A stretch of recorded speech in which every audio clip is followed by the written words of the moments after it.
prevenció de sexualitats, que és el programa jove de l'Associació pels Drets Sexuals i Reproductius.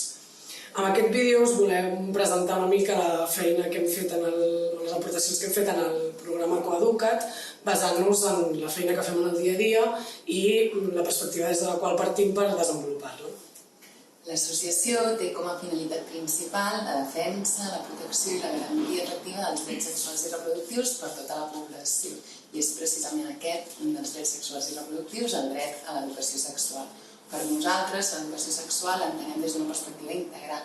Això vol dir que anem una mica més enllà dels conceptes que típicament o de manera restringida hem associat a la sexualitat per treballar les diferents vessants de la nostra vida que conformen i condicionen la vivència de la sexualitat de cadascú, la sexualitat pròpia, que serà sempre diversa. Encarem en aquest sentit la sexualitat des d'una perspectiva positiva i centrada en el plaer.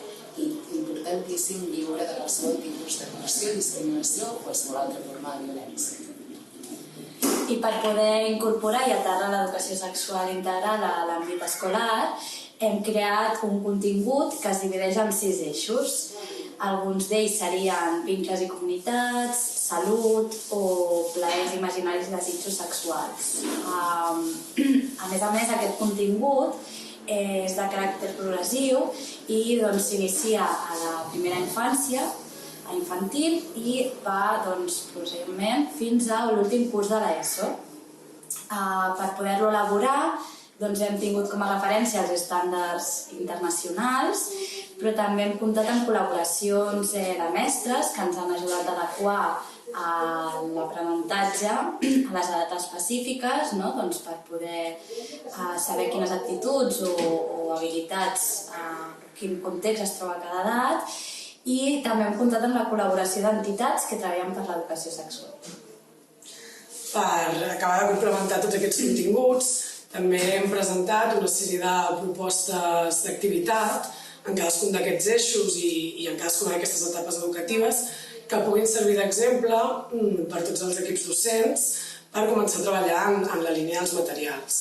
Tot i això, partim que la realitat de cada centre o de cada grup pot ser molt diversa, tant a nivell sociocultural, com a nivell personal, com a nivell de la conformació de cadascun dels grups, i per tant, tots els materials en el seu conjunt cal que s'adaptin i acabin d'encaixar en les necessitats específiques que poden haver-hi en cada cas. Aquesta seria la nostra presentació de la nostra participació al Coeduca't. Esperem que pugueu aprofitar aquests materials i pugueu gaudir treballant-los i que puguem avançar plegades cap a una garantia efectiva dels drets sexuals i reproductius i cap a la construcció de societats més justes.